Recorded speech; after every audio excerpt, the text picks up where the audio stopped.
Welcome back to this session of the Hindu newspaper analysis for UPSC Civil Services Examination. Today we will discuss mainly four issues. The first issue is related to mental health crisis, and second issue is related to rising obesity, and third issue is related to Supreme Court verdict related to Waqf Amendment Act 2025, and fourth issue is related to five types of writs in Indian Constitution. So let's discuss all the issues in detail. In this lecture, we will discuss what is obesity, what causes obesity, India's obesity crisis. Why news? The Prime Minister expressed concern over the rising obesity, especially among children, and urged people to adopt a healthier lifestyle. Prime minister ने obesity जो rise हो रहा है इससे related concern express किए हैं, specially children के अंदर ओबेसिटी एक बहुत बड़ा चैलेंज है एंड हेल्थियर लाइफ स्टाइल को अडोप्ट करने के लिए प्राइम मिनिस्टर ने अर्ज किया है. What is obesity?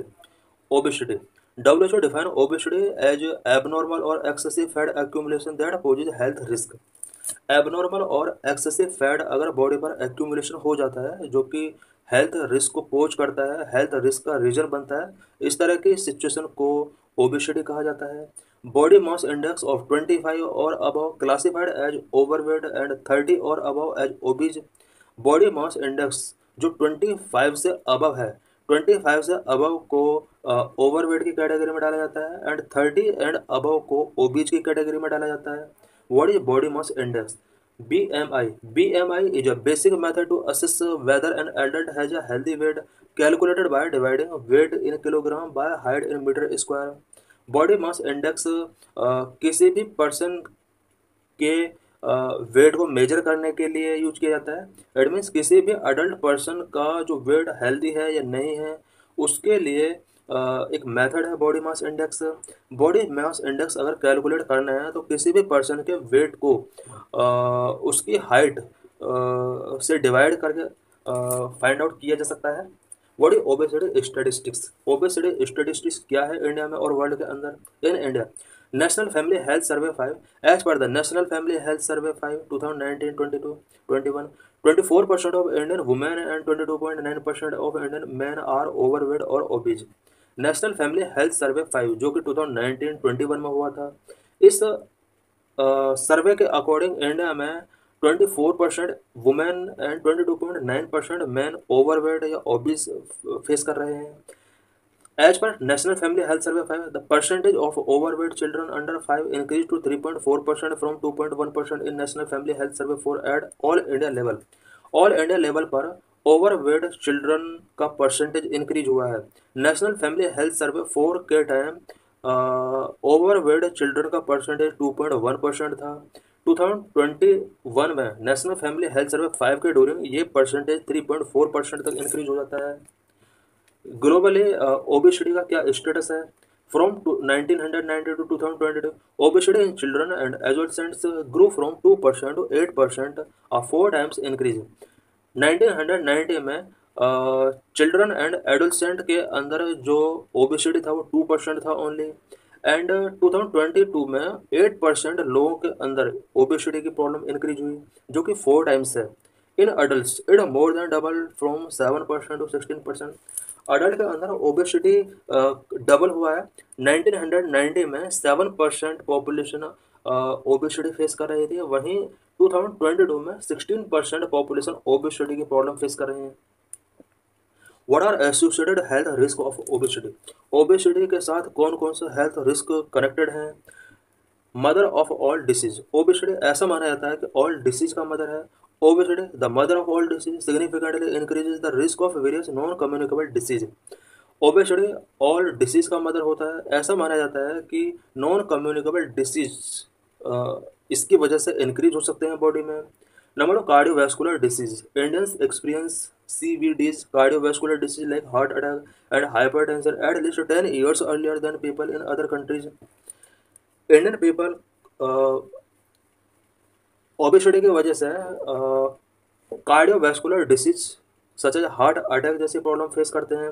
हाइपरटेंशन जैसी प्रॉब्लम इंडियन लोगों में अदर कंट्रीज के कंपेयर में 10 ईयर्स पहले ये रिस्क आ जाता है.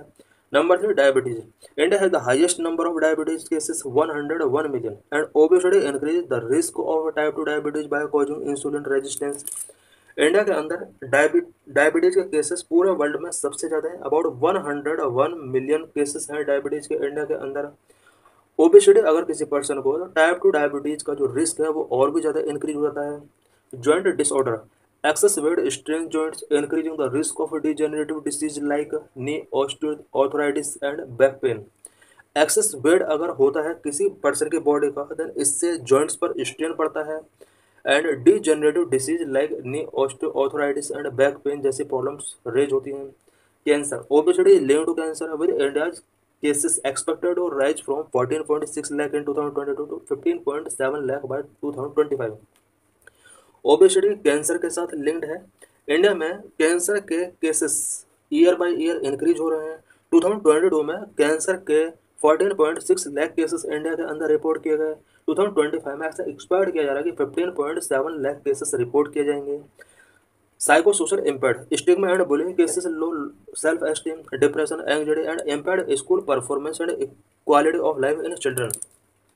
इंडिया के अंदर ओबेसिटी जैसी प्रॉब्लम की वजह से स्टिग्मा एंड बुलिंग जैसी सिचुएशंस फेस करनी होती हैं पीपल को। इसकी वजह से depression, anxiety and school performance पर इम्पैक्ट पड़ता है। लाइफ, चिल्ड्रन की लाइफ की क्वालिटी इसकी वजह से अफेक्ट होती है। Economic implications of obesity, obesity का इकोनॉमिक इम्प्लीकेशन क्या है? In 2019 obesity cost India USD 28.95 billion rupees 1,800 per capita और 1.02% of GDP due to health care expense and lost productivity. India को ओबेसिटी की वजह से एक बिग कॉस्ट सफ़र करना होता है। इंडिया में 28.95 बिलियन USD डॉलर इनकर किया जाता है। It means about 1,800 per capita के हिसाब से ओबेसिटी का कॉस्ट यहाँ पर इनकर किया जाता है, जो कि GDP का 1.02% है। By 2030 India obesity related economic burden में राइज टू ₹4,700 पर कैपिटा और 1.57% ऑफ GDP। 2030 तक इंडिया का जो ओबेसिटी रिलेटेड इकोनॉमिक बर्डन होगा वो 4,700 per capita and about 1.57% of GDP के हिसाब से इकोनॉमिक बर्डन इंडिया के ऊपर बढ़ सकता है। The economic survey 2024-25 recognise obesity as a health challenge. Economic survey 2024-25 के अंडर ओबेसिटी को हेल्थ चैलेंज के तौर पर रिकॉग्नाइज किया गया है। What are the causes of obesity? Obesity के क्या क्या कॉजेज होते हैं? Number 1, unhealthy diet, increase consumption of high fat, salt and sugar food. People बहुत ज़्यादा अनहेल्दी डाइट टेकिंग कर रहे हैं, high fat, salt and sugar वाले फूड्स को टेकिंग कर रहे हैं पीपल, इस वजह से ओबेसिटी इंक्रीज हो रहा है। Number 2, low physical activity, according to the Lancet sedentary lifestyle from office job and screen time leave nearly half of the Indians insufficiently active. People के पास फिजिकल एक्टिविटी नहीं है, पीपल ऑफिस जाते हैं, office से वापस अपने house आते हैं और कोई यहाँ पर फिजिकल एक्टिविटी नहीं है, स्क्रीन टाइम पीपल का बहुत ज़्यादा बढ़ रहा है। Number 3, poor urban infrastructure, lack of safe cycling lanes, shrinking green spaces and traffic congestion discourage active commuting and outdoor exercise. Outdoor exercise के लिए प्लेस नहीं है बिकॉज अर्बन एरियाज में ट्रैफिक कंजेशन, ग्रीन स्पेसेस काफ़ी shrink हो रहे हैं and safe cycling lens नहीं है, इस वजह से भी ओबेसिटी इंक्रीज हो रहा है। Air pollution, it causes inflammation, raise cardio metabolic risk, promote fat accumulation and discourage outdoor activities. Air pollution की वजह से इन्फ्लेमेशन जैसी प्रॉब्लम्स इंक्रीज हो रही हैं, जिसकी वजह से कार्डियो मेटाबॉलिक रिस्क रेज हो रहे हैं और फैट एक्यूमुलेशन इसकी वजह से हो रहा है बिकॉज आउटडोर एक्टिविटीज पीपल नहीं कर रहे हैं। Socio economic barriers, public distribution system mainly provide stable grains such as rice and wheat, leading to imbalanced diet, while high cost limit nutritious food such as fruits, vegetable and pulses for low income group। PDS system के under जो food provide कराया जाता है वो staple food such as rice and wheat provide कराया जाता है, जिससे डाइट इम्बैलेंस हो रहे हैं। कुछ high cost nutritious food such as fruits, vegetable and pulses ये पीडीएस सिस्टम के अंडर प्रोवाइड नहीं कराए जा रहे हैं। India has moved from food or calorie deficit to becoming food or calorie sufficient as 55% cannot afford a healthy diet and 40% lack adequate nutrients। India के about 55% population है जो healthy diet afford नहीं कर पा रही है। 40% पीपल ऐसे हैं जो एडिक्वेट न्यूट्रिएंट टेकिंग नहीं कर पा रहे हैं। What are government initiatives for obesity prevention? Obesity prevention के लिए गवर्नमेंट के क्या क्या इनिशिएटिव्स हैं? Number 1 feed India movement, number 2 eat right mela, number 3 national programme for prevention and control of non communicable disease, number 3 Ayush holistic wellness centres, specialised Ayurvedic care, आयुर्वास्थ Ayush Swasthya Yojana, number 5 mission Poshan 2.0। This is graphical representation of overweight children. Chart 1 the number of children and adolescents living with overweight by age group. Age group के according यहाँ पर कितने children हैं जो overweight जैसे problem face कर रहे हैं? 0 to 4 years के अबाउट 35 मिलियन चिल्ड्रन हैं जो ओवरवेट फेस कर रहे हैं। 5 to 9 years के सबसे ज़्यादा चिल्ड्रन हैं जो ओवरवेट फेस कर रहे हैं, about 14.7 million. Chart 2 percentage of children and adolescent with overweight by age group globally. Globally ये दिया हुआ है कि कितने परसेंट चिल्ड्रन हैं जो ओवरवेट फेस कर रहे हैं। 0 to 5 years 5% children globally, 5 to 9 years 21%, 10 to 14 years 21% children.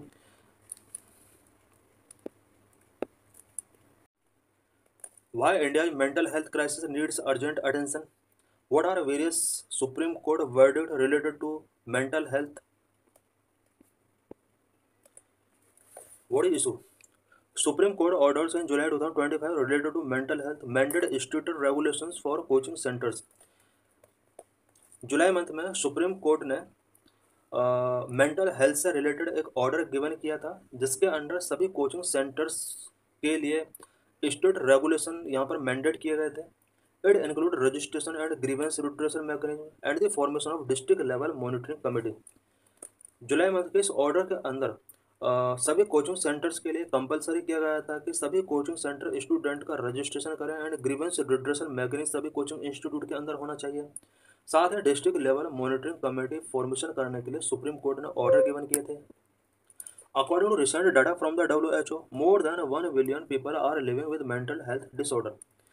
WHO के रिसेंट डाटा के अकॉर्डिंग पूरे वर्ल्ड के अंदर about 1 billion, it means about 100 crore से ओवर पीपल हैं जो मेंटल हेल्थ डिसऑर्डर फेस कर रहे हैं। Mental health disorder include anxiety and depression and other problems. Mental health disorder के अंदर anxiety and depression and other problems include होती हैं। Those in distress can seek help at TeleMANAS helpline at 14416 और 180089 14416। जो भी मेंटल हेल्थ डिसऑर्डर फेस कर रहे हैं वो इन गिवन कॉन्टैक्ट पर हेल्प सीख कर सकते हैं। Supreme Court mental health related judgment. Supreme Court का मेंटल हेल्थ से रिलेटेड क्या जजमेंट रहा है? Right to mental health. The Supreme Court has affirmed that mental health is an integral part of the right to life under Article 21 of the Constitution, reinforcing the principle of the Mental Health Care Act 2017। Supreme court ने reaffirm किया कि article 21 के अंदर जो right to life हमें मिला हुआ है, मेंटल हेल्थ उसका एक इंटीग्रल पार्ट है। इस वर्डिट के थ्रू सुप्रीम कोर्ट ने मेंटल हेल्थ केयर एक्ट 2017 के जो प्रिंसिपल्स हैं उसको रीइंफोर्स किया है। Student mental health guidelines, student के लिए भी सुप्रीम कोर्ट ने कुछ गाइडलाइंस 2025 में रिलीज किए हैं। Code issued 15 comprehensive guidelines for all educational and coaching institutions emphasizing a supportive environment for student। Supreme court ने अप्रैल मंथ में सभी एजुकेशन एंड कोचिंग इंस्टीट्यूट के लिए 15 comprehensive guidelines रिलीज किए जिसके अकॉर्डिंग स्टूडेंट के लिए एक सपोर्टिव एनवायरनमेंट क्रिएट करने के लिए यहाँ पर ऑर्डर गिवन किया गया। Supreme Court director all state and UTs to notify rules within 2 months covering registration, student protection and grievance redressal for coaching centres. Supreme court ने सभी स्टेट एंड यूटीज को नोटिफाई किया कि वो अपने सभी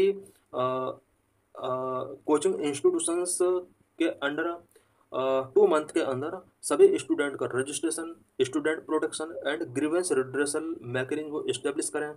District level monitoring committee headed by the district magistrate were ordered to be formed to oversee implementation and address complaints।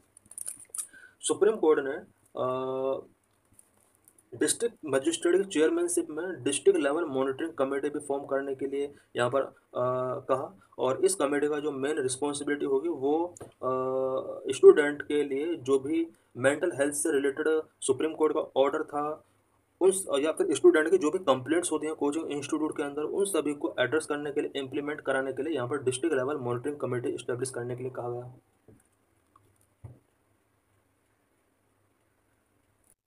What is mental health and mental health disorder? Mental health and mental health disorder क्या होते हैं? Mental health, it encompass emotional, psychological and social wellbeing. Mental health के अंदर emotional, psychological and social wellbeing include होता है। It means इसमें कोई physical problem include नहीं होती है। बहुत सारे ऐसे पर्सन हैं जो फिजिकली फिट हैं लेकिन इमोशनली, साइकोलॉजिकली एंड सोशली वो फिट नहीं है। इस तरह की प्रॉब्लम को मेंटल हेल्थ के अंडर टेकिंग किया जाता है। Mental health is the foundation of our ability to cope with stress, realize our potential, work productively, and contribute to our society. Mental health हमारे खुद के एक ऐसी एबिलिटी है जिससे हम स्ट्रेस से कोप कर सकते हैं, अपने पोटेंशियल को रियलाइज कर सकते हैं, ज़्यादा से ज़्यादा हम प्रोडक्टिव वर्क कर सकते हैं एंड सोसाइटी के लिए कंट्रीब्यूट कर सकते हैं। Key aspect of mental health, mental health के की एस्पेक्ट क्या क्या है? Number one, emotional wellbeing, the ability to manage and express emotions in healthy ways. Emotional wellbeing के अंडर किसी भी पर्सन की वो एबिलिटी होती है जिसमें वो अपने इमोशंस को मैनेज कर सकता है एंड बेटर तरीके से एक्सप्रेस कर सकता है। Psychological wellbeing, a person's ability to realise their own ability, learn well and work productivity. Psychological wellbeing का मतलब है कि कोई पर्सन अगर अपने एबिलिटीज को रियलाइज करता है, बेटर तरीके से लर्न करता है एंड प्रोडक्टिवली तरीके से अगर वो वर्क करता है, देन वो साइकोलॉजिकली फिट है। Social wellbeing, the ability to interact with others, maintain relationship and contribute to the community.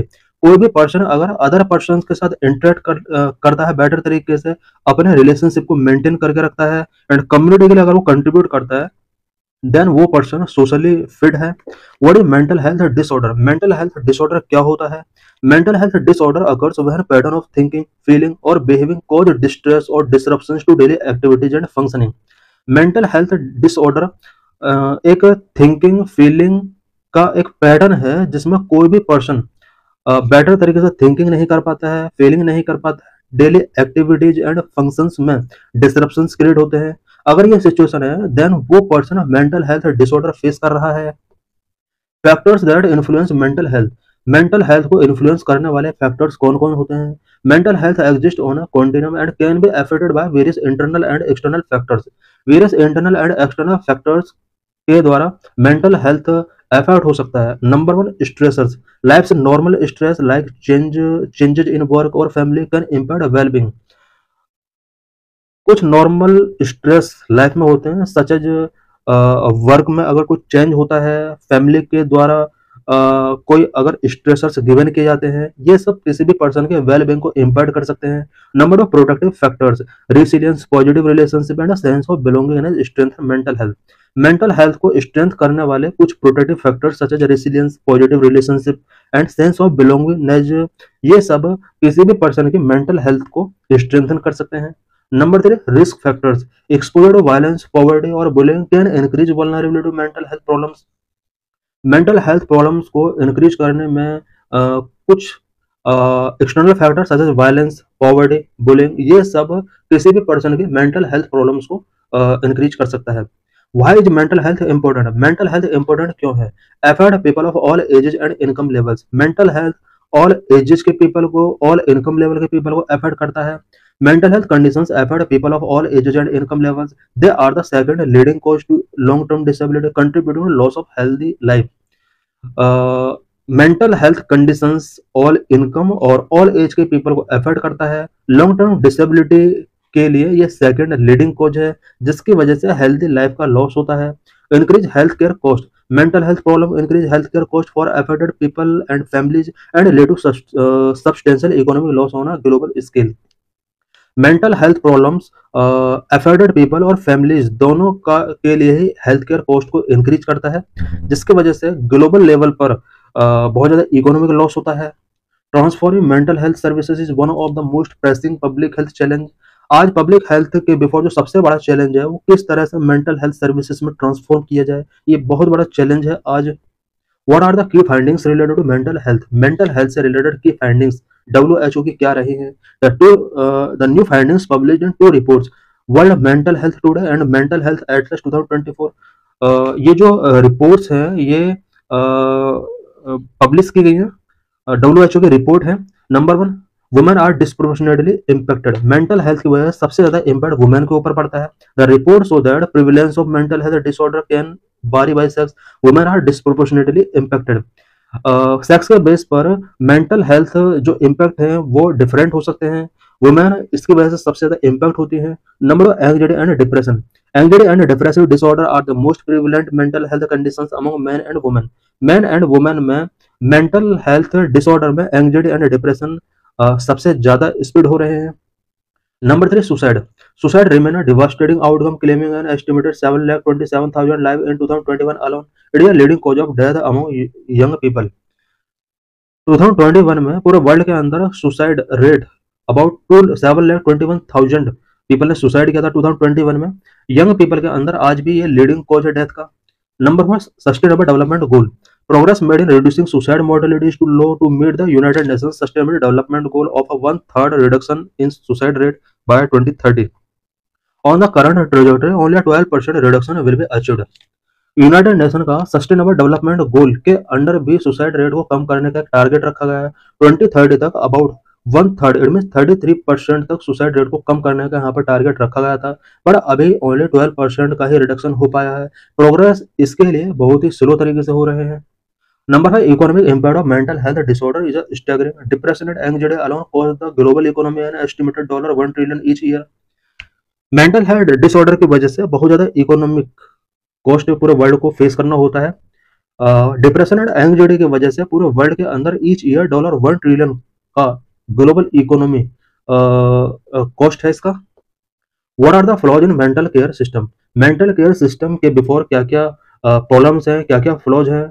Number, lack of legal reforms. While many countries have adopted right-based approach and enhanced preparedness for mental health and psychological support, this momentum has not translated into legal reform. बहुत सारे countries हैं पूरे world के अंदर जिन्होंने mental health से related right based approach follow किए हैं and mental health and psycho social support provide करने के लिए इन्होंने इंफ्रास्ट्रक्चर को बेटर किया है, बट अभी ये सब इनिशिएटिव लीगल रिफॉर्म्स में ट्रांसलेट नहीं हो पाए हैं। Number of fewer countries have adopted right-based mental health legislation, and only 45% of the countries evaluated law in full compliance with international standard.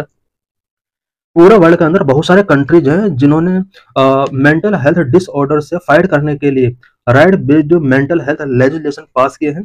Only पूरे वर्ल्ड के अंदर 45% कंट्रीज हैं जिन्होंने इंटरनेशनल स्टैंडर्ड के बेस पर अपने कंट्रीज के अंदर लॉ मेकिंग किए हैं। Number 3, low investment. The report reveals a concerning stagnation in the mental health investment. Median government spending remains at just 2% of the total health budget, unchanged since 2017. High-income countries spend up to $65 per person. Low-income countries spend as little as $0.04. एक सबसे बड़ा जो concerning issue है mental health के before लो investment रहा है countries का। Median government की अगर बात की जाए वो टोटल हेल्थ बजट का ओनली 2% मेंटल हेल्थ पर एक्सपेंड करती है, और 2017 से ये जो स्पेंडिंग है वो कांस्टेंट है, कोई इसमें इंक्रीज नहीं हुआ है। हाई इनकम कंट्रीज अपने पर्सन्स पर ईयर पर पर्सन $65 मेंटल हेल्थ के लिए एक्सपेंड करती है। लो इनकम कंट्रीज ओनली $0.04 पर पर्सन यहाँ पर स्पेंड करती है, जो कि बहुत कम है। The global median number of mental health workers stand at 13 पर 1 lakh people. Mental health workers का ग्लोबल मीडियन की अगर बात की जाए तो 1 लाख पीपल पर 13% ऐसे हैं जो मेंटल हेल्थ डिसऑर्डर फेस कर रहे हैं। Number of reforms and development of mental health services progressing slowly. Mental health services से रिलेटेड जो भी डेवलपमेंट या रिफॉर्म्स किए जा रहे हैं वो काफी स्लो तरीके से किए जा रहे हैं। Number 5, lack of community-based care models. Fewer than 10% of countries have fully transitioned to community-based care models. World के ज्यादातर कंट्रीज में कम्युनिटी बेस्ड केयर मॉडल्स नहीं है, जो कि होने चाहिए। 10% से भी कम कंट्रीज हैं जहां पर मेंटल हेल्थ से फाइट करने के लिए कम्युनिटी बेस्ड केयर मॉडल्स हैं। Number 6, inpatient care continues to rely heavily on psychiatric hospital. ज्यादातर कंट्रीज में मेंटल हेल्थ डिसऑर्डर से रिलेटेड पीपल जो हैं वो साइकियाट्रिक हॉस्पिटल्स पर इनका डिपेंडेंस है, जबकि इनको कम्युनिटी बेस्ड सपोर्ट चाहिए। Many countries have strengthened their mental health policies and programme, but greater investment and action are needed globally to promote mental wellbeing. What is India's status on mental health. Mental health से related India का क्या status है। Number 1, separate budget. India direct mental health budget has remained at रफली ₹1000 crore for recent fiscal year with financial year 2025-26 allocating rupees 1004 crore. India में mental health के लिए budget set किया जाता है और रफली ईयरली 1000 करोड़ रुपीस का बजट सेट किया जाता है। Number of adequate funding for community based programme and effective utilisation of funds is still a concern. Mental health के लिए जो भी कम्युनिटी बेस्ड प्रोग्राम के लिए फंडिंग किए जाते हैं वो एडिक्वेट नहीं है, और जो भी फंडिंग किए जाते हैं उनका फुल्ली तरीके से यूटिलाइज नहीं किया जाता है। ये एक बिग कंसर्न है इंडिया के before. Number 3, shortfall of mental health professionals. India has a significant shortfall of mental health professionals with roughly 0.7 psychiatrists per 1 lakh people, far below the WHO's recommended ratio of 3 per 1 lakh people. India के अंदर mental health professionals का बहुत ज्यादा shortfall है। WHO ने recommend किया है कि 1 लाख पीपल पर अबाउट 3 साइकियाट्रिस्ट होने चाहिए हर कंट्री के अंदर, बट इंडिया के अंदर 1 लाख पीपल पर ओनली 0.7 साइकियाट्रिस्ट अवेलेबल हैं। Number 4, stigma and reluctance to seek help and lack of manpower remain the major concern. Mental health disorder face कर रहे पीपल हेल्प सीकिंग नहीं कर पाते हैं। इन पीपल को स्टिग्मा फेस करना पड़ता है। इनके लिए प्रॉपर मैन पावर भी नहीं है जो इनकी हेल्प कर सके। ये कुछ मेजर कंसर्न है इंडिया के before. What are government initiatives? Mental health disorder से फाइट करने के लिए गवर्नमेंट के द्वारा क्या क्या इनिशिएटिव टेकिंग किए गए हैं? Major infrastructure development, the national tele mental health programme has expanded. India के अंदर national tele mental health programme launch किया गया। Educational development is happening at the fast pace, focused work is being done to create awareness. India के अंदर mental health से fight करने के लिए सोशल अवेयरनेस इंक्रीज किए जा रहे हैं। Recently Supreme Court stayed certain provisions of Waqf Act. Supreme Court of India ने वक्फ एक्ट से रिलेटेड कुछ प्रोविजंस पर स्टे लगा दिया है। वो कौन कौन से प्रोविजन है जिस पर स्टे लगा है, इस आर्टिकल के अंदर उन प्रोविजन से रिलेटेड हम डिस्कशंस करेंगे। Lecture is important for GS paper 2। Why news? Supreme Court of India has issued an interim stay on some of the most contentious provisions of Waqf Amendment Act 2025, but refused to issue a blanket stay on the entire act. Recently, Supreme Court of India ने वक्फ amendment act 2025 के कुछ contentious provisions पर interim stay लगा दिया है, but entire Act को stay लगाने से रिफ्यूज किया है। Provisions stayed by the supreme Court. किन किन प्रोविजंस पर सुप्रीम कोर्ट ने स्टे लगाया है? नंबर 1, 5 ईयर प्रैक्टिसिंग मुस्लिम रिक्वायरमेंट। 5 ईयर मुस्लिम प्रैक्टिसिंग का जो प्रोविजन किया गया था वक्फ एक्ट के अंडर, उस पर स्टे लगा दिया है। The code state the provision that a person must have practice Islam for at least 5 years before creating a Waqf. Waqf act के अंदर प्रोविजन किया गया था कि एक वक्फ क्रिएट करने के लिए किसी भी पर्सन को एटलीस्ट 5 ईयर्स तक पहले इस्लाम प्रैक्टिस करना होगा, बट इस प्रोविजन पर अब सुप्रीम कोर्ट ने स्टे लगा दिया है। डिस्क्रिमिनेटरी एंड आर्बिट्रेरी, कोर्ट ने कहा है कि ये प्रोविजन डिस्क्रिमिनेटरी है, आर्बिट्रेरी है। The bench ruled this was discriminatory and arbitrary, staying it until the government establish a clear mechanism to determine a person's religious practice. Number 2, arbitrary power of district collector. District collector को जो arbitrary power Waqf act के under given की गई थी, उस पर भी supreme court ने स्टे टेकिंग किया है। A provision in section 3C was stated, which stated that a property would cease to be a waqf the moment a district collector began an inquiry into whether it was government land. District collector अगर किसी वक्फ property पर कोई inquiry करता है कि वो government land है या नहीं, उस इंक्वायरी के ड्यूरिंग वो जो प्रॉपर्टी है वो वक्फ प्रॉपर्टी नहीं रहेगी, ऐसा प्रोविजन किया गया था वक्फ एक्ट के अंडर, बट इसको भी सुप्रीम कोर्ट ने स्टे लगा दिया है। Violated the doctrine of separation of power. Supreme Court का कहना है कि ये सेपरेशन ऑफ पावर का जो डॉक्ट्रिन है उसका वायलेशन है। The court ruled this violated the doctrine of separation of power as it allowed an executive officer to adjudicate a matter of legal rights. Supreme court ने कहा है कि ये जो मैटर है ये लीगल राइट से रिलेटेड मैटर है और एग्जीक्यूटिव ऑफिसर को एडजुकेट करने का राइट नहीं गिवन किए जाने चाहिए इस तरह के मैटर पर। Number 3, property status protection. Supreme court directed that a property under dispute will retain its Waqf status until the matter is finally adjudicated by the Waqf tribunal and high court. Supreme court ने कहा है कि Waqf property अगर disputed property है उसको वक्फ status मिला रहेगा, और तब तक मिला रहेगा जब तक कि वक्फ ट्राइब्यूनल और हायर कोर्ट के द्वारा फाइनल एजुकेट उसको नहीं किया जाता है। इट मीन्स उस प्रॉपर्टी से रिलेटेड जब तक फाइनल डिसीजन नहीं आ जाता वक्फ ट्राइब्यूनल एंड हायर कोर्ट का, तब तक वो प्रॉपर्टी जो होगी उसको वक्फ स्टेटस मिला रहेगा। जबकि एक्ट के अंदर ये प्रोविजन किया गया था कि वो वक्फ प्रॉपर्टी नहीं रहेगी। It also forbade the creation of any third party rights on such property while education is pending। जब तक प्रॉपर्टी का एजुकेशन अगर पेंडिंग है, थर्ड पार्टी को उस पर राइट गिवन नहीं किया जा सकता। Number 4, capping of non Muslim members. Non Muslim members का जिस तरह से सेंट्रल वक्फ काउंसिल के अंदर एंड स्टेट वक्फ बोर्ड के अंदर नंबर्स को इंक्रीज किया गया एक्ट के अंडर, अब इस नंबर को भी सुप्रीम कोर्ट ने लिमिट कर दिया है। The court capped the number of non-Muslim members that can be appointed to the Central Waqf Council and State Waqf Board। Non Muslim members जो सेंट्रल वक्फ काउंसिल या स्टेट वक्फ board के under appointed किए जाने थे, उसको भी सुप्रीम कोर्ट ने अब लिमिट कर दिया है। While the act allowed for a larger non-Muslim presence, the court limited it to 4 for the central body and 3 for the state body, aiming to balance inclusivity with the community's right to manage its own affair। Court ने non Muslim members की जो संख्या है, क्योंकि act के under इसको limit किया गया था, बट सुप्रीम कोर्ट ने अब सेंट्रल बॉडी के अंदर नॉन मुस्लिम मेंबर्स को लिमिटेड कर दिया है, और स्टेट बॉडीज के अंदर मैक्सिमम 3 नॉन मुस्लिम मेंबर्स हो सकते हैं, बाकी जो होंगे वो मुस्लिम मेंबर होंगे इसके मेंबर। कोर्ट के इस वर्डिक्ट के थ्रू यहाँ पर जो फंडामेंटल राइट मिला हुआ है आर्टिकल 25 एंड 26 के अंडर, उसको प्रिजर्व करने की कोशिश की गई है। बिकॉज रिलीजियस के जो अपने अफेयर होते हैं उस पर्टिकुलर रिलीजन के कम्युनिटी के द्वारा उसको मैनेज करने का राइट गिवन किया गया है। सिग्निफिकेंस ऑफ यूपीएससी, ये जो इशू है ये यूपीएससी के लिए किस तरह से सिग्निफिकेंस रखता है। Polity and governance, the case test fundamental constitutional principles including the separation of power, freedom of religious article 25 and 26, equality, right of property.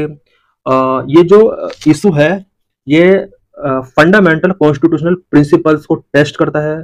Fundamental constitutional provisions such as separation of power से related ये issue हो सकता है, freedom of religion से connect है, equality से जुड़ा हुआ इशू है, and right to property article 300 के अंडर जो मिला हुआ है उससे रिलेटेड है। Social issues, the amendment and legal challenges address long standing issues of mismanagement, encroachment and transparency concerning work properties which are important for the welfare of the Muslim community। Socially भी इस issue का एक significance है, because जो भी वक्फ act के अंदर amendment किए गए हैं, इन अमेंडमेंट के थ्रू वक्फ प्रॉपर्टी से रिलेटेड जो मिसमैनेजमेंट से रिलेटेड इश्यूज थे, एनक्रोचमेंट से रिलेटेड जो भी इश्यूज थे, एंड वक्फ प्रॉपर्टीज के कंसर्निंग जो भी ट्रांसपेरेंट से रिलेटेड इश्यूज थे, इन सभी को मुस्लिम वेलफेयर, मुस्लिम कम्युनिटी का वेलफेयर के लिए यहाँ पर ये अमेंडमेंट किए गए थे। Legal development, the Supreme Court's interim ruling highlight the role of judicial review in scrutinising parliamentary legislation and balancing state regulatory power with the autonomy of religious institution. Supreme court ने इस ruling के through ये highlight किया है कि parliamentary legislation और state regulatory power जो है रिलीजियस इंस्टीट्यूशंस की ऑटोनॉमी को ध्यान में रखते हुए किस तरह से बैलेंस अप्रोच फॉलो करना है। ये जो जजमेंट है ये कहीं ना कहीं इंडिकेट करता है कि पार्लियामेंट्री लेजिस्लेशन और रिलीजियस इंस्टीट्यूशंस की ऑटोनॉमी के बिटवीन किस तरह से बैलेंस को क्रिएट करना है। सुप्रीम कोर्ट का जो रिसेंट वर्डिक्ट आया है ये कहीं ना कहीं इसको बैलेंस करने के लिए है। The final verdict will set a major precedent on these complex issue. इस टाइप के जो भी कॉम्प्लेक्स इश्यूज होते हैं सुप्रीम कोर्ट उसका सॉल्यूशन फाइंड करने की कोशिश करती है, और सुप्रीम कोर्ट का इस इशू पर फाइनल वर्डिक्ट अभी बाकी है। What are 5 types of writs in Indian constitution. Indian constitution में 5 टाइप्स के रिट्स कौन कौन सी हैं। Supreme court and high court have power to issue writs under article 32 and article 226। Supreme court और हाई कोर्ट दोनों को रिट इशू करने का राइट है, और आर्टिकल 32 एंड 226 के अकॉर्डिंग ये रिट इशू कर सकते हैं। What are writs. Writs are legal orders issued by the Supreme Court and High Court under Article 32 and Article 226 of the Indian Constitution to reinforce fundamental rights. Writs कुछ legal orders होते हैं जो कि supreme court और high court के द्वारा fundamental rights को enforce करने के लिए आर्टिकल 32 एंड आर्टिकल 226 के अकॉर्डिंग इशू किए जाते हैं. These writs protect individual rights and ensuring the proper functioning of the public authorities. ये writs इंडिविजुअल के राइट को प्रोटेक्ट करते हैं एंड पब्लिक अथॉरिटीज के प्रॉपर फंक्शनिंग को इंश्योर करने के लिए ये writs इम्पोर्टेंट है. Writs are mechanisms through which court can intervene in case of unlawful action or omissions by the government and its agencies. Writs एक मैकेनिज्म है जिसके through court government and agencies के omission and unlawful actions से related cases में intervene करने की power रखती है. इट मीन्स गवर्नमेंट या उसकी एजेंसीज अगर अनलॉफुल एक्शंस टेकिंग करते हैं देन कोर्ट इस तरह के एक्शंस के अगेंस्ट इंटरवेन कर सकती हैं. Writs are borrowed from English law where they are known as prerogative writs. Writs English law से बोरो किए गए हैं. इंग्लिश लॉ में रिट को प्रोरोगेटिव रिट्स के नाम से जाना जाता है. They are originally issued under the prerogative of king. Originally ये प्रोरोगेटिव ऑफ किंग के अंडर इशू किए जाते थे. This legal tradition has been adopted into the Indian constitution making Ritz a fundamental part of the judicial review. ये जो tradition था Britishers का, इस ट्रेडिशन को इंडिया ने इंडियन कॉन्स्टिट्यूशन में एडॉप्ट किया एंड जुडिशियल रिव्यू के फंडामेंटल पार्ट के तौर पर आज रिट्स को यूज किया जाता है. Constitutional provisions related to writs. Writs से रिलेटेड कॉन्स्टिट्यूशनल प्रोविजंस क्या क्या किए गए हैं. The power to issue writs is granted to the supreme court and high court under article 32 and article 226 respectively. Writs issue करने की पावर कॉन्स्टिट्यूशन का article 32 and 226 के according supreme court and high court को given की गई है. These articles play a key role in ensuring judicial review and safeguarding the fundamental rights of the citizen. ये दोनों आर्टिकल जुडिशियल रिव्यू को ensure करने के लिए एंड सिटीजन के फंडामेंटल राइट को सेफगार्ड करने के लिए एक इंपॉर्टेंट रोल प्ले करते हैं. Article 32 gives the Supreme Court the authority to issue writs to enforce fundamental right. Article 32 supreme court को फंडामेंटल राइट को इन्फोर्स करने के लिए अथॉरिटी गिवन करता है. Often called the heart and soul of the Constitution because it allows individuals to directly approach the Supreme Court for relief. Article 32 को constitution का heart and soul भी कहा जाता है बिकॉज इस आर्टिकल के अकॉर्डिंग किसी भी फंडामेंटल राइट का अगर वायलेशन होता है then people directly supreme court जा सकते हैं. Article 226 empower high court to issue writs for the enforcement of fundamental rights and any other purpose. Article 226 high court को एम्पावर करता है कि वो फंडामेंटल राइट के इन्फोर्समेंट के लिए रिट इशू कर सकता है. फंडामेंटल राइट के लिए रिट इशू करने के साथ साथ अदर पर्पज के लिए भी ये रिट इशू कर सकता है. Giving them broader jurisdiction compare to the supreme court. Supreme court के साथ अगर कंपेयर किया जाए आर्टिकल 226 स्टेट को जो इस आर्टिकल के अंदर रिट हाई कोर्ट को जो रिट इशू करने का पावर मिला हुआ है 226 में वो सुप्रीम कोर्ट के कंपेयर में इसको ब्रॉडर ज्यूरिसडिक्शन मिला हुआ है. Types of writs. रिट्स कितने टाइप का होता है. The Indian legal system recognizes 5 primary types of writs. Indian legal system के अंडर 5 टाइप्स के रिट्स को रिकॉग्नाइज किया गया है. Number 1 habeas corpus, a Latin term that means to have the body of. Habeas corpus एक Latin term है. इसका meaning to have the body of होता है. Habeas corpus is an order issued by a court to a person who has detained another individual, compelling them to produce the detained person before the court. Habeas corpus एक order होता है जो कि court के द्वारा issue किया जाता है. स्पेशली उस पर्सन के लिए इशू किया जाता है जिसने किसी अदर इंडिविजुअल को डिटेन करके रखा हुआ है और जिस पर्सन के लिए इशू किया जाता है उसको कंपेल किया जाता है कि वो डिटेन्ड पर्सन को कोर्ट के बिफोर प्रोड्यूस करे.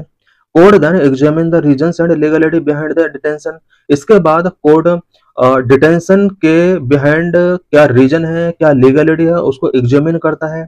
If the detention is found to be unlawful the court will order the immediate release of the detained person.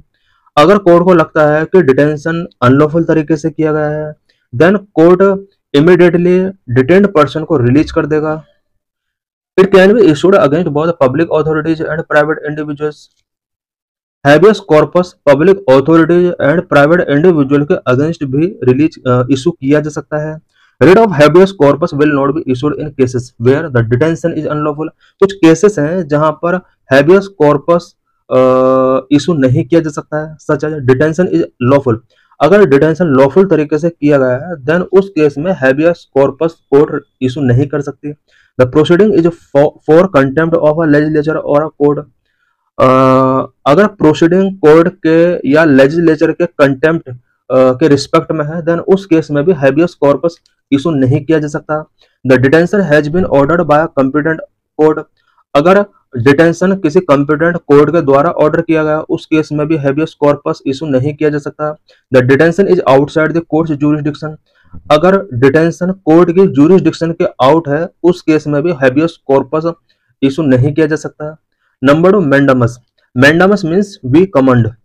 A directive issued by a court to a public official compelling them to perform a duty that they have legally obligated to fulfill but have either failed or refused to do. Mandamus court के द्वारा किसी public official के लिए एक directive होता है और इसमें पब्लिक ऑफिशियल को अपनी ड्यूटी परफॉर्म करने के लिए कहा जाता है।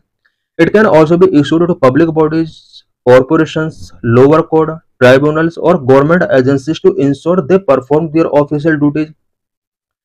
मैंडामस पब्लिक बॉडीज के against, corporations, lower court, tribunal, government agencies के अगेंस्ट भी इशू किया जा सकता है सो दैट ऑफिशियल जो ऑफिसर लोग हैं वो अपनी ऑफिशियल ड्यूटीज को बेटर तरीके से परफॉर्म कर सकें। Mandamus can not be issued in the following cases. कुछ केसेस में मैंडामस इशू नहीं किया जा सकता है। अगेंस्ट अ प्राइवेट इंडिविजुअल और ऑर्गेनाइजेशन, किसी प्राइवेट इंडिविजुअल या ऑर्गेनाइजेशन के अगेंस्ट मैंडामस इशू नहीं किया जा सकता। Against the President of India और the state governor, governor and president के अगेंस्ट मैंडामस इशू नहीं किया जा सकता। Against the chief justice of high court acting in a judicial capacity, chief justice of high court के against mandamus issue नहीं किया जा सकता। To enforce departmental instructions without statutory backing where the duty is discretionary rather than mandatory, to enforce a contractual obligation, इन सभी cases में mandamus issue नहीं किया जा सकता। Number 3, prohibition. Prohibition means to forbid. इसमें हायर कोर्ट लोअर कोर्ट को एक ऑर्डर इशू करती है स्पेशली प्रिवेंट करने के लिए, issued by a higher court or lower court or tribunal preventing it from acting beyond its legal authority or jurisdiction it does not have. Prohibition higher court के द्वारा lower court या tribunal के लिए issue किया जाता है। इसमें कोई भी लोअर कोर्ट या ट्राइब्यूनल अगर अपने जुरिसडिक्शन के आउट वर्क करती है उसको प्रिवेंट किया जाता है इस रिट के थ्रू। Can only be issued against judicial and quasi judicial authorities. Prohibition writ judicial and quasi judicial authorities के अगेंस्ट इशू किया जा सकता है। It can not be involve against administrative authorities, legislative bodies और private individuals and organisation. Prohibition administrative authorities, legislative bodies, private individuals and organisation के against invoke नहीं किया जा सकता। While mandamus command an authority to take action, prohibition especially order an authority to refrain from continuing proceedings that are outside its jurisdiction. Mandamus और prohibition में जो main difference है वो ये है कि मैंडामस जो होता है वो अथॉरिटी को एक्शन टेकिंग करने के लिए इशू किया जाता है, जबकि प्रोहिबिशन जो होता है वो प्रोसीडिंग्स को कंटिन्यू करने के लिए डिनाई किया जाता है। इट मींस जो भी प्रोसीडिंग्स ज्यूरिसडिक्शन के आउट चल रही हैं उसको यहाँ पर रेफरेंस करने के लिए कहा जाता है। मैंडामस एंड प्रोहिबिशन इस तरह से एक दूसरे का कॉन्ट्ररी है। Number 4, सर्ड्यूरेरी। Certiorari means to be certified or to be confirmed, informed, issued by a higher court or lower court or tribunal, either to transfer a case to itself or to quash the decision made by the lower authority. जिस तरह से अभी हमने देखा कि prohibition एक higher court के द्वारा लोअर कोर्ट या ट्राइब्यूनल के लिए इशू किया जाता है, उसी तरह से सर्ड्यूरेरी रिट जो होता है वो भी हायर कोर्ट के द्वारा लोअर कोर्ट या ट्राइब्यूनल के लिए इशू किया जाता है। स्पेशली इसमें किसी केस को ट्रांसफर करने के लिए या फिर किसी केस को क्वेश करने के लिए या फिर लोअर कोर्ट के द्वारा जो भी डिसीजन मेक किया गया है उसको क्वेश करने के लिए ये रिट इशू किया जाता है। Issued when there has been an excess और लैक ऑफ जुरिसडिक्शन और when there is an error in the application of law.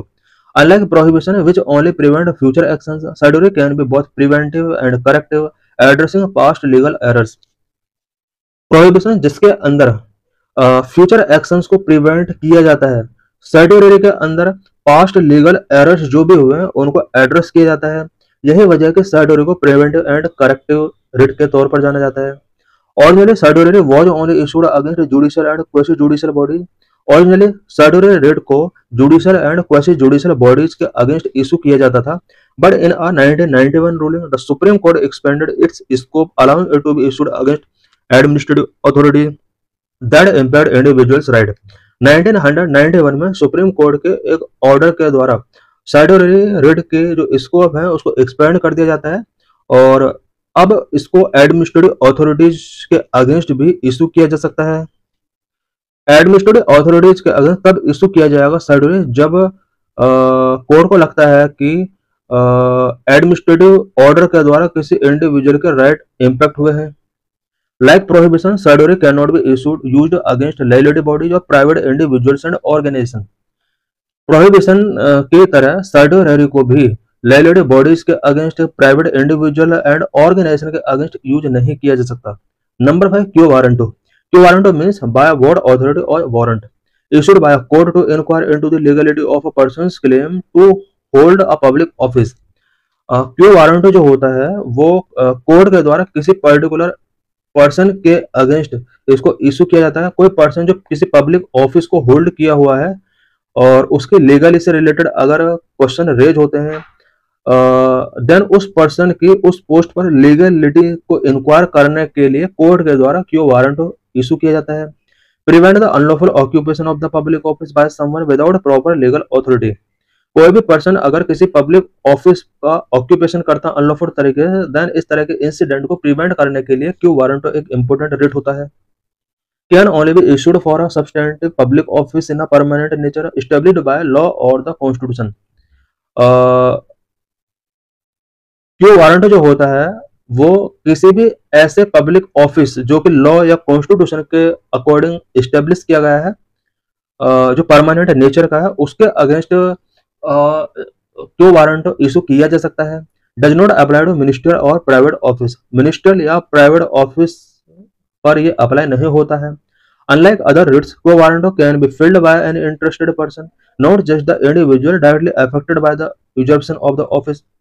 Other writs जो हैं वो नॉर्मल पीपल के द्वारा फाइल नहीं की जा सकती, बट क्यू वारंट एक ऐसा रिट है जिसको इंटरेस्टेड पर्सन जो डायरेक्टली अफेक्टेड नहीं है वो भी इसको फाइल कर सकते हैं। Writ jurisdiction of supreme court versus high court. Supreme court और हाई कोर्ट का रिट पर जो ज्यूरिसडिक्शन है उसमें क्या डिफरेंस है। Supreme court and high court jurisdiction and the scope of their authority to issue writs differ significantly. Supreme court और high court की जो ज्यूरिसडिक्शन है एंड अथॉरिटी का जो स्कोप है वो डिफरेंट है। The key differences are: number 1, scope of rights. Supreme Court power to issue writs is limited to enforcing fundamental rights. Fundamental rights को इन्फोर्स करने के रिस्पेक्ट में सुप्रीम कोर्ट के पास रिट इशू करने की जो पावर है वो लिमिटेड है। In contrast, high court can issue Ritz not only for enforcing fundamental rights but also for other legal purposes. High court के पास जो पावर होती है रिट इशू करने की वो सिर्फ फंडामेंटल राइट को इन्फोर्स करने के रिस्पेक्ट में नहीं होती है, बल्कि अदर लीगल पर्पजेज के लिए भी सुप्रीम हाई कोर्ट के पास पावर है कि वो रिट इशू कर सकती है। रिट सिर्फ फंडामेंटल राइट को इन्फोर्स करने के लिए नहीं बल्कि कुछ लीगल पर्पज के लिए भी रिट इशू किए जा सकते हैं, और ये जो पावर है वो हाई कोर्ट के पास होती है। This means that high court have broader writ jurisdiction as compare to supreme court. इसका मीनिंग ये हुआ कि हाई कोर्ट के पास रिट ज्यूरिसडिक्शन ब्रॉडर है जबकि सुप्रीम कोर्ट के पास उतना नहीं है।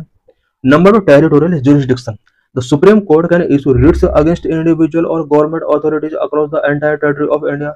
High court can issue writs only within their territorial jurisdiction.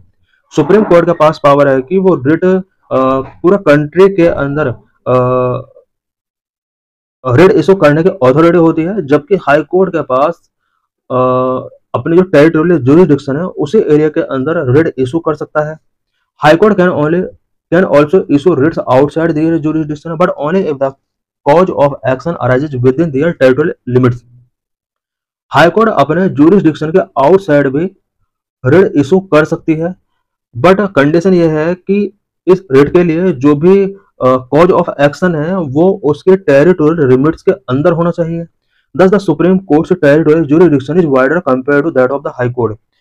Territorial jurisdiction की अगर बात की जाए तो सुप्रीम कोर्ट के पास पावर ज्यादा है, जबकि हाई कोर्ट के पास टेरिटोरियल जुरिडिक्शन उतना नहीं है। हाई कोर्ट के पास एक पर्टिकुलर स्टेट तक ही जुरिडिक्शन होता है। Nature of remedy: the right to approach the Supreme Court under Article 32 is itself a fundamental right, meaning the Supreme Court cannot refuse to exercise its writ jurisdiction. Constitution का article 32 के according supreme court तक people को approach करने का right है, और article 32 itself भी एक फंडामेंटल राइट है, और सुप्रीम कोर्ट कभी भी आर्टिकल 32 के अंडर जो रिट जुरिसडिक्शन को एक्सरसाइज करती है उसको कभी रिफ्यूज नहीं कर सकता। On the other hand, high court have discretionary power under article 226 allowing them to decline issuing writs. High court के पास जो रिट इशू करने की पावर है आर्टिकल 226 के अंडर, ये एक डिस्क्रिशनरी पावर है और वो रिट इशू करने के लिए डिक्लाइन कर सकती है, जबकि सुप्रीम कोर्ट के पास आर्टिकल 32 के अंडर जो पावर मिली हुई है, सुप्रीम कोर्ट कभी भी रिट इशू करने से रिफ्यूज नहीं कर सकती, बिकॉज आर्टिकल 32 खुद अपने आप में एक फंडामेंटल राइट है। What is the significance of writs? Writs का क्या सिग्निफिकेंस है? Uphold the rule of law. Writs rule of law को अपहोल्ड करने में अपना एक इंपॉर्टेंट रोल प्ले करते हैं। Protecting individual rights in India, acts as a powerful mechanism for judicial oversight, allowing courts to check the action of public authorities and prevent abuse of power, ensure the enforcement of fundamental rights, and provide a direct remedy to individuals whose rights have been violated. By empowering citizens to seek justice against illegal detention, misuse of authority, and wrongful occupation of public offices, writs strengthen democratic governance and promote accountability in the functioning of the government and its agencies. Writs के द्वारा citizen को justice, illegal detention के against justice seek करने की यहाँ पर power दी गई है। अथॉरिटी अगर मिसयूज करती है उसके अगेंस्ट भी सिटीजन को यहाँ पर एम्पावर किया गया है। एंड पब्लिक ऑफिस में अगर रॉन्गफुल ऑक्यूपेशन होता है उसके लिए भी रिट के अंदर कुछ प्रोविजन किया गया, और इस तरह से डेमोक्रेटिक गवर्नेंस को स्ट्रेंथ करने में रिट का बहुत इंपॉर्टेंट रोल होता है। एंड गवर्नमेंट एंड इसकी एजेंसीज के द्वारा जो भी फंक्शंस किए जाते हैं उसके अंदर अकाउंटेबिलिटी को प्रमोट करने में रिट्स का एक इंपॉर्टेंट रोल होता है। तो thanks for watching this video.